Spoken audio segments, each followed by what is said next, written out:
Hey everyone, welcome back to the channel. In today's video, I'm going to show you how to fix ChatGPT. Your card has been declined. To start, open your internet browser and search for how to fix ChatGPT. Your card has been declined.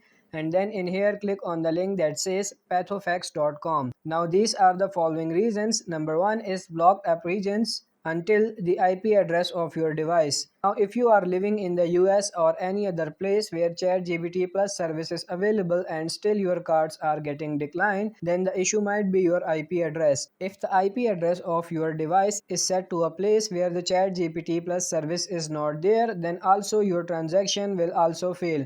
The simplest trick here would be change your IP address to your original place or to a place or ChatGPT Plus services are available. Number 3. Credit and debit cards issued from blocked regions. The credit and debit cards decline from ChatGPT Plus can be due to the cards you are using might be issued from the regions that are blocked from this service. Even if you are in a region where ChatGPT Plus service is there, but your cards are from a region without service, then also it is possible. You can try using a different card that is issued from the region where the service is available and then see if the transaction goes through. And that's it. I hope this video was helpful. If it is, like it and subscribe to the channel. Thank you.